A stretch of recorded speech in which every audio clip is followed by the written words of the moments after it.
En el pequeño pueblo vianés de Covelo vive Guadalupe Gallego Prieto, que cumplió 106 años el pasado 28 de enero. De sus cuidados se ocupa una hija suya, María Concepción Carriba.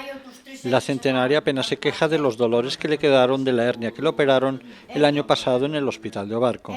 La avanzada edad le resta movilidad y se alimenta con sopas y caldos. Guadalupe, Dígame. díganos, ¿qué tal está? ¿Qué tal se encontra? Pois encontro-me así, nin ben nin mal, porque ainda estou viva. E vaya. Pero ben que está, non? 106 anos non chega calquera. Ten razón, señor, ten razón. Dígale que ten 106 anos, dígallo. Sí, 106 anos, sí, xa pasa. Dígale, Pero nacido ano 2. Eso, bueno. Dígale usted. Que lle digo?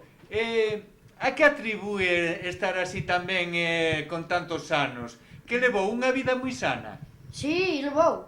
Conte-lhe a vida, conte-lhe. Se le conto a vida, señor, non o creen. Conte.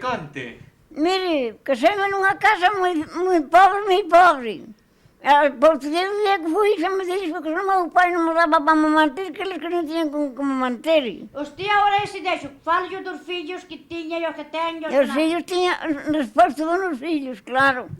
Pero levei moitas fames naquela casa. Eran outros tempos, verdade, aquela? Era naqueles anos da fame tamén, señores. Hai que buscar ali polo mundo adiante. Era tempo de guerra. Buscando. Nin maestros que nos deixaron burros. E de noite polos camiños buscando comida porque non había. Non atravesamos que a Guardia Civil e dixeron a Guardia Civil que vai ustedes aquí. Ustedes têm moitos fillos, temos os señores. Pois queren que non morran ca fame, non señores.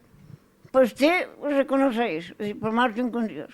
E non nos fixeron nada. E o seu home en que traballaba? Pois nas obras das casas. Era albañil? Sí, señor, sí. Mire, entonces chamaban canteiros. Canteiro. Canteiros. Ahora son albañiles. Pero entonces eran canteiros. Eso. Pero bueno, é igual. Vostede traballaba mentras a terra, non? Eso. Sí, todo na terra traballábamos todos, de noite e de día. Entonces non había outra cosa máis que a terra. Se le conto o que me pasou entonces non hai... Depois moito tempo. A vida foi moi negra, señores. Sí. Escurecer e amanecer entre nada cos seus filhos, nada... Nin con que vestilos. A casa esborrallada, que había que fazer lenteira que compramos.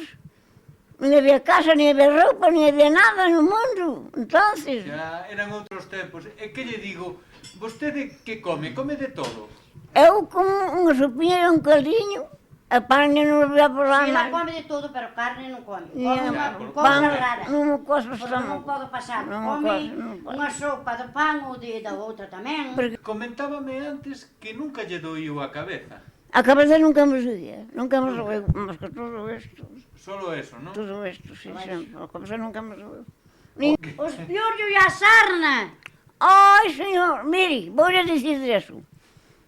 Os xente vieron da guerra, e o meu home foi a traballar para o Senado, e cando veu dixo, traigo un picor que me come, teño que dormir solo, e vou-me bañar con agua xente, e por hasta bañar ben. Bueno, depois aplicou-me a sarna, e collimos e marchamos 3 mulleres a Viana. Había unha botica do lado dos portales que se chamaba Don Germán. E conteille, dixen, Jesús, vai a pola Virgen Muller. Mire como está este home. Usted ten que facer por quitar eso, se non morren. Éramos 9. E dixome el, dixen, para non traer máis que 7 duros, e dixome el, como se non trae nada, usted fica a evaluar. Había boa xente antes. Aquel home que era Dios que vivir ainda hoxe, pero bueno, que era tamén antigo. E de unha botica. Cando le vei na roupa, vin os seus piollos a mostrar por lá e por abaixo.